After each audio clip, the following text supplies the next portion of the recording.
You're about to unlock something most men will never figure out. Not because it's complicated, but because it requires you to do the opposite of what every instinct in your body is screaming at you to do. Right now, there's a girl you can't stop thinking about. She's in your head when you wake up, when you're at work, when you're trying to fall asleep. You've tried being nice. You've tried being available. You've tried showing her how much you care. And none of it worked.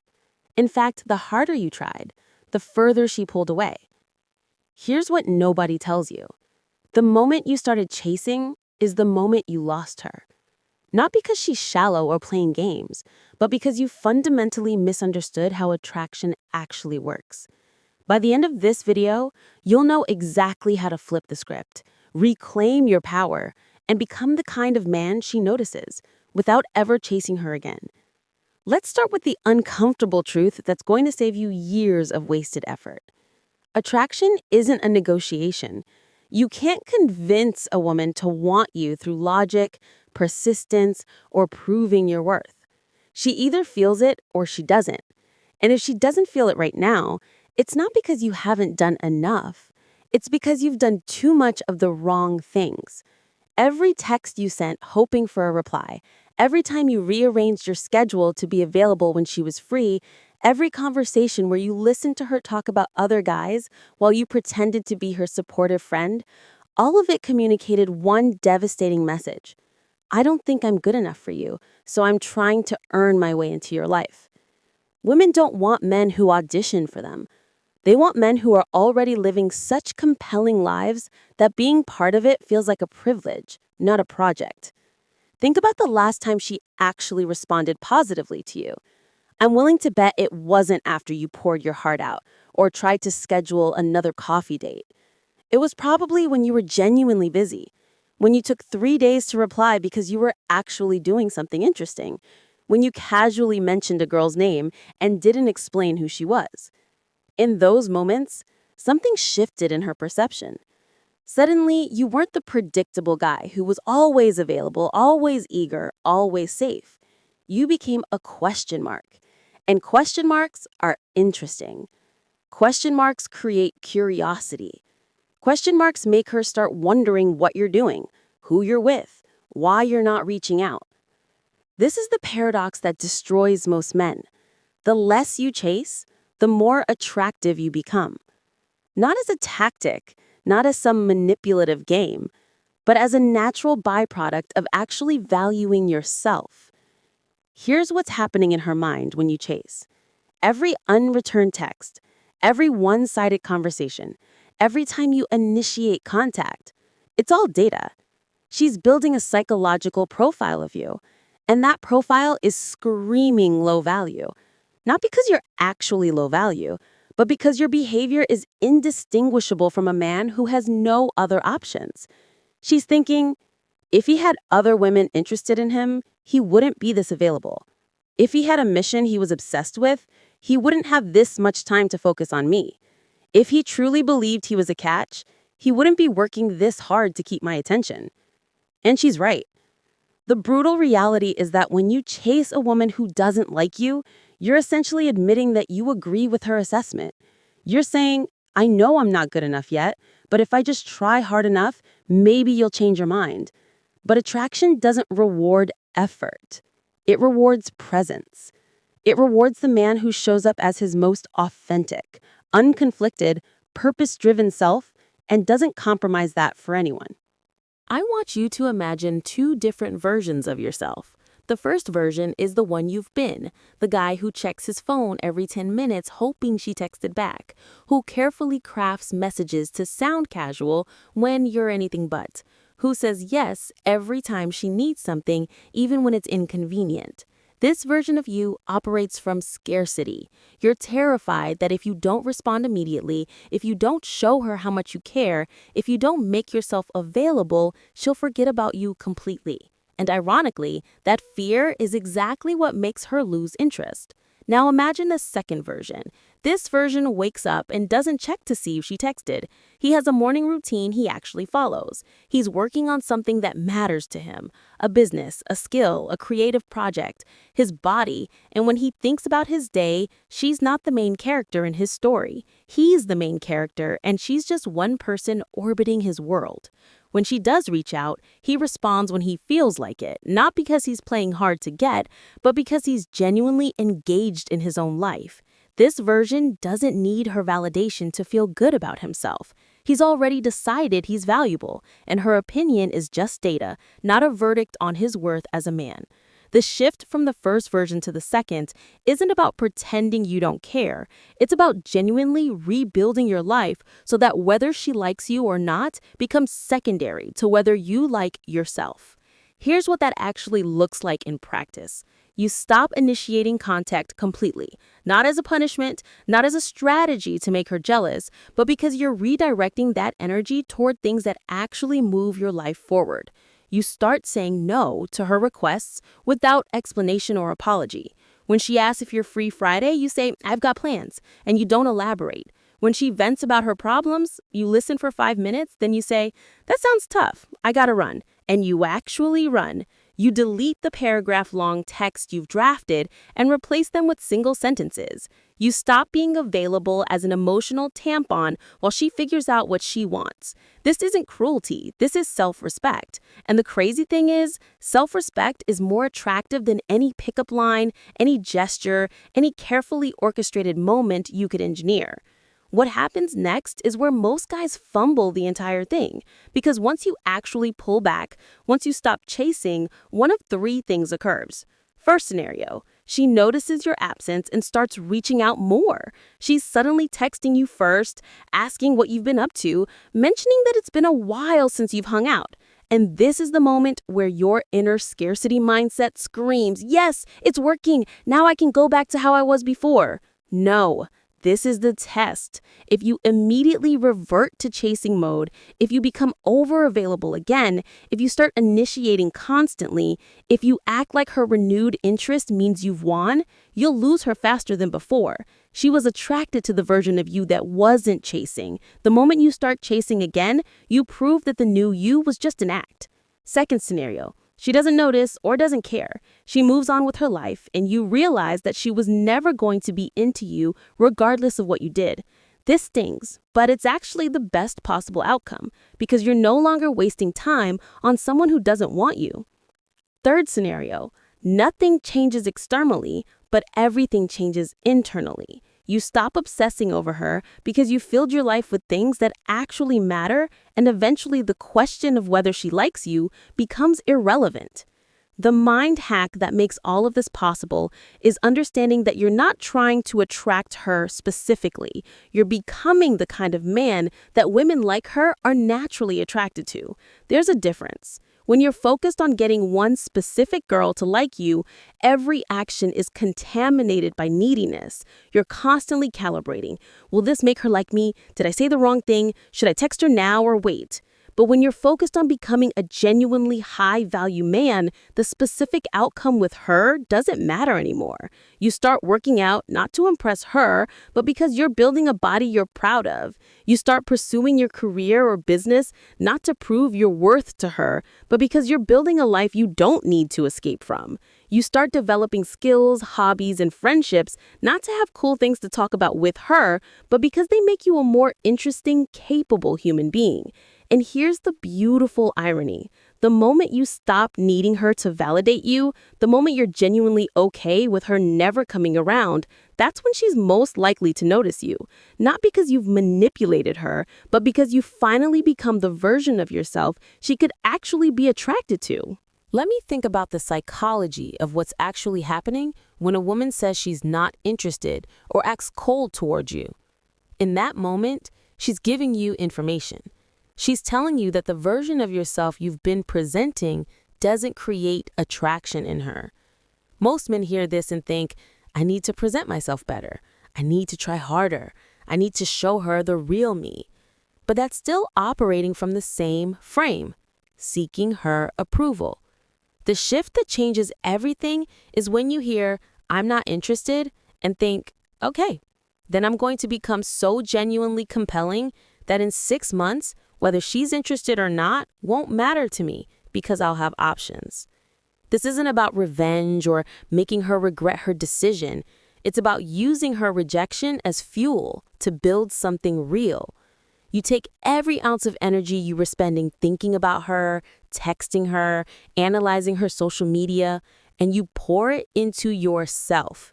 You join a boxing gym and go 4 times a week until your body starts changing. You finally start that side business you've been talking about for 2 years. You read books that actually challenge your worldview. You travel somewhere alone and force yourself to be uncomfortable. You develop a skill that makes you valuable in the marketplace. You build friendships with men who push you to be better instead of enabling your victim mentality. And here's what starts happening that you can't predict from where you are right now. You stop checking if she viewed your story. You stop crafting Instagram posts designed to make her jealous. You stop analyzing whether her liking your photo means something. Not because you're disciplined or strong-willed, but because you're genuinely absorbed in building something that matters. You start meeting other women, not as replacements for her, not as distractions, but as actual human beings you're getting to know without the desperate energy of needing them to save you from your loneliness. Some of them are more attractive than her. Some of them are actually interested in you. And slowly, the pedestal you put her on starts to crumble.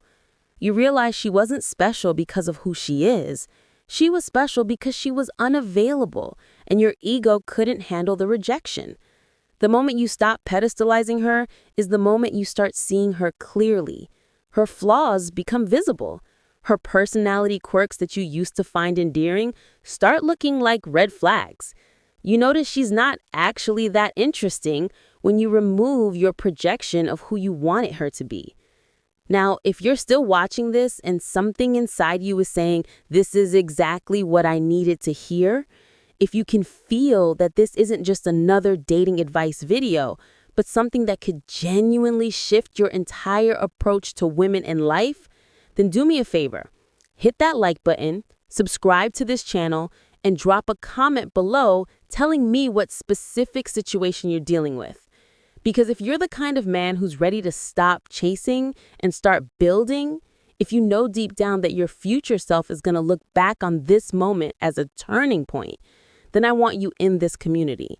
The men who engage here aren't looking for quick fixes or pickup lines. They're committed to becoming the kind of men who don't need videos like this in 5 years because they've internalized these principles so deeply that they're just living them. So comment right now, even just one word about what resonated. That simple action is the first step in declaring to yourself that you're done being the guy who chases women who don't want him. Let's talk about what happens when you actually implement this and she comes back. Because she might. Not definitely, not as a guarantee, but there's a real chance that once you disappear from her life, once you stop being the predictable emotional support system, once she sees through social media or mutual friends that you're genuinely thriving, her curiosity gets activated. She texts you out of nowhere. Hey, stranger, how have you been? Or I saw you at that event last week. We should catch up sometime. And this is the moment that separates the men who actually changed from the men who were just running a tactic. If you've truly done the internal work, your response is calm and unattached. You reply when you feel like it, not immediately. You're friendly, but not eager. You suggest meeting up if you genuinely want to see her, but you're also fine if it doesn't happen. There's no hidden agenda. No, finally, this is my chance to show her what she missed energy. Because if you're still operating from that frame, she'll smell it in the first 5 minutes of conversation and the cycle starts again. But if you've genuinely moved on, if you're talking to her the same way you talk to any other person in your life, with warmth but without need, that's when attraction has a chance to rebuild on a foundation that's actually solid. Here's what most men don't understand about female psychology and attraction. Women are incredibly attuned to incongruence. They can sense when you're pretending not to care, while secretly hoping they'll fall for you. They can feel the energy of a man who's performing confidence versus a man who's genuinely indifferent to the outcome. When you first pulled back, if you were constantly checking to see if she noticed, if you were strategically posting things to make her jealous, if you were fishing for information about her through mutual friends, she felt all of that. It registered as the same needy energy, just wearing a different mask. But when you've actually rebuilt your life, when you've gone through the painful process of detaching your self-worth from her validation, when you've experienced genuine interest from other women and realized the world didn't begin and end with her, that creates a completely different energy. You're not trying to attract her anymore. You're not trying to prove anything. You're just a man living his life, and she's welcome to be part of it or not. That indifference, that genuine outcome independence, is what creates the possibility of real attraction. But let's be brutally honest about something most self-help gurus won't tell you. Even if you do everything right, even if you become the best version of yourself, even if you stop chasing completely, she still might not want you. And that has to be okay. In fact, that has to be more than okay. It has to be irrelevant. Because the entire point of this process isn't to win her over. It's to become a man who doesn't need to win anyone over. You're attractive because you're living a life that's attractive, not because you figured out the right combination of behaviors to unlock her interest. The moment you're truly living this way, you'll notice something strange happens. Other women start appearing in your life, not because you're suddenly better looking or richer or funnier, but because you're finally approachable in the right way. You're not the desperate guy scanning the room for validation. You're not the try-hard forcing conversations and hoping for numbers. You're just present, engaged in what you're doing, comfortable in your own skin, and that draws people in naturally. I've seen this play out hundreds of times with men I've coached. They come to me obsessed with one girl, let's call her Sarah. Sarah doesn't text back. Sarah sees him as a friend. Sarah's dating someone else. They want to know the exact words to say, the perfect moment to make their move, the technique that will finally make Sarah see them differently. And I tell them the same thing I'm telling you. Forget Sarah. Not forever, not as a tactic, but right now, today, you need to forget Sarah exists. For the next 90 days, Sarah is dead to you. Not blocked, not deleted dramatically from social media, just irrelevant. You don't initiate, you don't respond immediately, you don't make plans around the possibility of seeing her. Instead, you attack your life with the same intensity you've been using to analyze her behavior. 90 days of working out 6 days a week. 90 days of building your business or career with obsessive focus. 90 days of saying yes to social events you'd normally skip. 90 days of talking to new women with zero agenda. And here's what happens in almost every case. By day 60, they're not thinking about Sarah anymore. By day 90, when Sarah finally does reach out or they run into her, the conversation feels completely different because they're different. They're not performing indifference. They genuinely don't need her validation anymore. The final piece that ties all of this together is understanding masculine polarity. Women are attracted to men who have a clear sense of direction, who make decisions without seeking permission, who lead their own lives rather than following hers. When you were chasing her, you were operating in her frame. Your schedule revolved around her availability. Your mood depended on whether she responded. Your decisions were filtered through what would she think. That's not masculine polarity. That's pedestalization disguised as romance. Real attraction happens when you're so locked into your own mission, your own path, your own vision for your life, that she has to decide whether she wants to join you, not the other way around. This doesn't mean being an asshole or treating her poorly. It means when she asks what you want to do Friday night, you don't say, I don't know, what do you want to do? You say, I'm checking out that new Thai place downtown at 8. You're welcome to join me. When she's having a bad day and venting for the third time this week, you don't drop everything to be her therapist. You listen for a few minutes, you offer one genuine piece of advice, and then you say, I hope that helps. I've got to get back to work. You're kind but boundaried, present but not desperate, interested but not invested. There's a specific moment that happens when you've truly internalized all of this, and you'll know it when you feel it. You're going about your day. Maybe you're at the gym, maybe you're working on a project, maybe you're out with friends, and suddenly you realize you haven't thought about her in 3 days.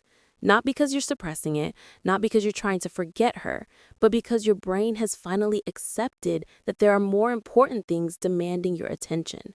That moment is freedom. It's the moment you stop being a prisoner to her validation.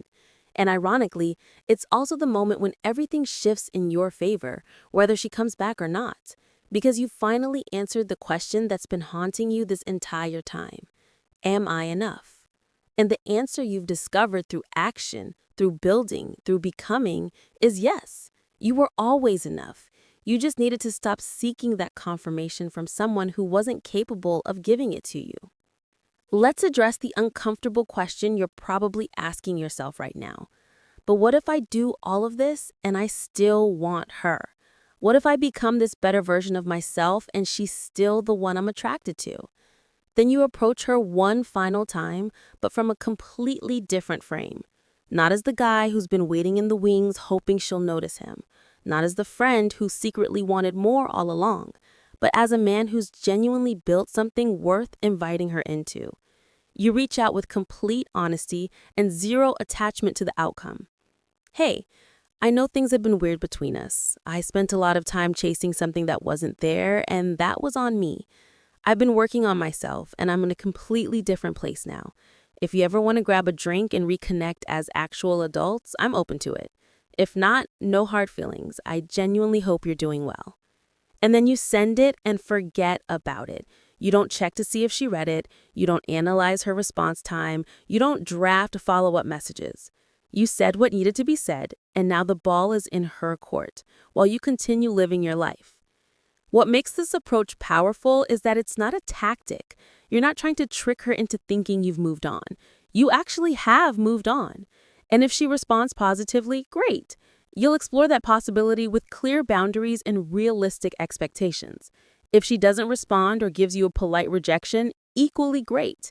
You've got closure and you can fully invest your energy elsewhere without the nagging what if in the back of your mind. Either way, you win. Because the version of you that sends that message is fundamentally different from the version that was checking his phone every 10 minutes hoping for a reply. You're not operating from scarcity anymore. You're operating from abundance. Not fake abundance, where you're pretending to have options, real abundance, where you've actually built a life that women want to be part of. You've developed yourself to the point where if she says no, 3 other women who are equally attractive and probably more compatible are already in your orbit. Now here's the truth that's going to sting but needs to be said. Most of you watching this won't actually do any of what I've described. You'll watch this video, you'll feel motivated for about 48 hours, and then you'll go right back to checking her Instagram, overthinking her last text, and wondering if you should reach out. You'll tell yourself you're different, that your situation is unique, that maybe she just needs a little more time to see how great you are. And you'll waste another 3 months, another 6 months, maybe even another year orbiting someone who's already decided that you're not what she wants. I'm not saying this to be harsh. I'm saying it because I've seen it 1,000 times. The gap between knowing what to do and actually doing it is where most men live their entire lives. They collect information, they watch videos, they read books, but they never actually implement because implementation requires them to face the terrifying possibility that even after they've done everything right, it might not work out the way they hoped. But some of you, maybe 5% of the men watching this, are going to take this seriously. You're going to close this video, and instead of immediately texting her or checking if she viewed your story, you're going to open your calendar and schedule your first gym session. You're going to look at that business idea you've been sitting on and actually take the first step. You're going to reach out to that friend you've been meaning to reconnect with and make concrete plans. You're going to delete the drafted paragraph-long text to her and replace it with nothing. And 90 days from now, you're going to look back at this moment as the turning point. Not because you got the girl, maybe you did and maybe you didn't, but because you finally chose yourself. You finally decided that your own validation, your own mission, your own life was more important than winning over someone who didn't see your value. And that decision, that shift in priority, is what makes you the kind of man that women, including her, actually want. The reality is that attraction isn't about convincing someone to choose you. It's about becoming someone worth choosing and then letting people make that decision freely. Every moment you spend chasing a woman who doesn't want you is a moment you're communicating that you don't believe you deserve someone who does want you. Think about that. You're literally telling the universe, I would rather spend my energy trying to change someone's mind than invest in myself and attract people who are already aligned with what I have to offer. That's not romantic. That's not persistent love. That's fear disguised as devotion. You're afraid that if you stop chasing her, you'll have to face the possibility that you might not find someone better. You're afraid that if you let her go, you're giving up on something that could have been great. But what you're actually giving up on is the fantasy version of her that you've created in your head, the version that doesn't exist and never did. Here's what happens when you finally make the shift from chasing to building. First, you notice how much mental energy you've been wasting. The constant checking, the analyzing, the emotional roller coaster of hope and disappointment, all of that evaporates, and suddenly you have bandwidth for things that actually matter. You start noticing opportunities you were blind to before because you were so fixated on one person. You meet people who are genuinely interested in getting to know you, and instead of keeping them at arm's length while you wait for her to come around, you actually give them a chance. Some of those connections go nowhere, but some of them surprise you. You meet a woman who texts you back with enthusiasm, who makes time in her schedule to see you, who's attracted to the real you, not the performance you've been putting on. And in those moments of genuine mutual interest, you realize what you've been missing. You've been so focused on winning over someone who doesn't want you that you've ignored everyone who does. Second, your entire relationship with yourself transforms. When you stop outsourcing your self-worth to her validation, you're forced to build it internally. You start measuring yourself against your own standards instead of her reactions. Did you go to the gym today? Did you work on your business? Did you have meaningful conversations? Did you take steps toward the life you actually want? Those become the metrics that matter, not whether she liked your photo or responded to your text. And this internal validation is sustainable in a way that external validation never can be. Her opinion of you will always fluctuate based on her mood, her circumstances, her own insecurities. But your opinion of yourself, when it's built on real accomplishment and genuine self-respect, becomes unshakable. You stop being a leaf blown around by every woman's approval or disapproval. You become rooted in your own sense of value. Third, you develop pattern recognition that protects you in the future. You start noticing the red flags you ignored before. The way she only reached out when she was bored or needed something. The way she kept you close enough to get attention, but far enough away that you were never a real option.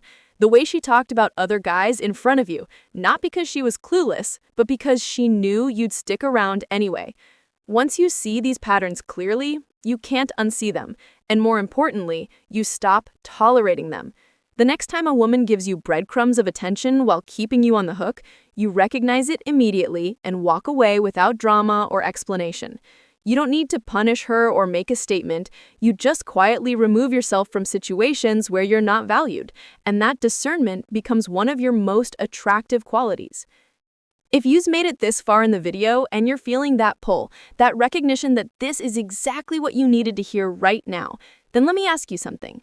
Are you going to be one of the men who actually changes, or one of the men who just consumes content about changing? Because the difference between those two types is action. It's closing this video and immediately doing one hard thing you've been avoiding. And it's also staying connected to a community of men who are on the same path. So if you know, deep in your gut, that you're going to meet your soulmate, not by chasing women who don't want you, but by becoming a man who doesn't need to chase, then hit that like button right now. Subscribe to this channel so you don't miss the content that's going to keep you on track when your motivation fades. And drop a comment below, even if it's just one word describing what you're feeling right now or what situation you're dealing with.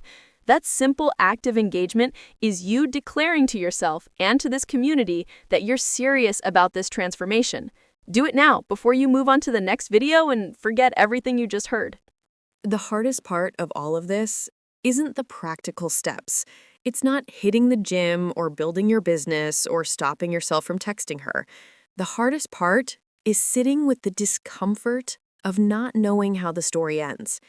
Right now, you want certainty. You want someone to guarantee that if you do X, Y, and Z, she'll come back and everything will work out. But that's not how life works. And more importantly, that's not how attraction works. The only guarantee I can give you is this. If you continue down the path you're on right now, the chasing, the overthinking, the making yourself available while she keeps you at a distance, you will definitely lose. Not might lose, will lose. You'll lose her, you'll lose time, and worst of all, you'll lose respect for yourself. But if you take the path I've laid out, if you genuinely commit to building yourself and detaching from the outcome with her, you might lose her, but you'll definitely win yourself back. And in the long run, that's the only victory that actually matters. Let me paint you a picture of what your life looks like 12 months from now if you actually implement this. You wake up, and your first thought isn't about her. It's about the workout you're about to do, or the meeting you're preparing for, or the trip you're taking next month. You check your phone, and there are messages from multiple women. Some you're casually dating, some you're just friends with, all of them adding value to your life in different ways. One of them might even be her, trying to reconnect now that she's noticed you're not the same guy she rejected. But here's the thing, you're not excited or nervous about her message anymore. You respond when you feel like it, with the same energy you give to anyone else in your life. Maybe you meet up with her, maybe you don't. It genuinely doesn't alter your week either way. You're in the best shape of your life, you're making more money than you were a year ago, you've developed skills and hobbies that make you interesting. You have a social circle of people who actually respect you because you respect yourself. And when you look back at the version of you that was obsessing over a girl who didn't want him, you feel something close to pity mixed with gratitude. Pity for how lost you were, gratitude for the wake-up call that forced you to change. Compare that to the alternative timeline. 12 months from now, you're still checking her social media, you're still hopeful every time she reaches out, even though it's always because she needs something and never because she wants you. You're still having the same conversations with your friends where they tell you to move on and you insist that it's complicated or she just needs time. You haven't started that business, you're still out of shape, you're still spending your weekends available just in case she decides she wants to hang out, and the worst part is the growing resentment toward her for not seeing your value, but mostly toward yourself for continuing to accept scraps of attention from someone who should either be all in or all out. That resentment calcifies into bitterness, and bitterness is the death of attractiveness. You become the guy who complains about women, who has theories about why dating is broken, who can't understand why nice guys finish last. And the brutal truth is that you're not finishing last because you're nice, you're finishing last because you're not actually nice, you're just weak. Real niceness comes from abundance and choice.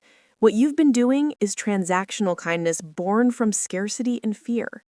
So here's your decision point. You can close this video and go back to your old patterns, back to checking if she viewed your story, back to crafting the perfect text that might finally make her see you differently. You can tell yourself that your situation is different, that she's worth fighting for, that persistence is romantic. And maybe in some alternate universe that's true. But in this universe, the one you actually live in, that path leads nowhere good. Or you can decide right now that you're done. Done chasing, done seeking validation from someone who's shown you repeatedly that they're not capable of giving it. Done putting your life on hold for a possibility that gets smaller every day you wait. You can decide that starting today, you're going to become so focused on your own growth, your own mission, your own transformation, that in 6 months, when someone asks you about that girl you used to like, you'll have to pause and think for a second before you remember her name. The men who win with women, and I mean really win, not just get a girlfriend, but attract high-quality women consistently throughout their lives, are the men who never needed any particular woman to validate them. They offer value, they set standards, and they walk away from anything that doesn't meet those standards without guilt or hesitation. They don't chase because they don't have to, not because they're using some tactic, but because they've built lives that are genuinely attractive. They have purpose beyond relationships. They have discipline beyond motivation. They have self-respect beyond ego. And women feel that. They feel the difference between a man who's trying to impress them and a man who's simply living his truth and inviting them to be part of it if they choose. The first man is exhausting. The second man is magnetic. You get to decide which one you're going to be.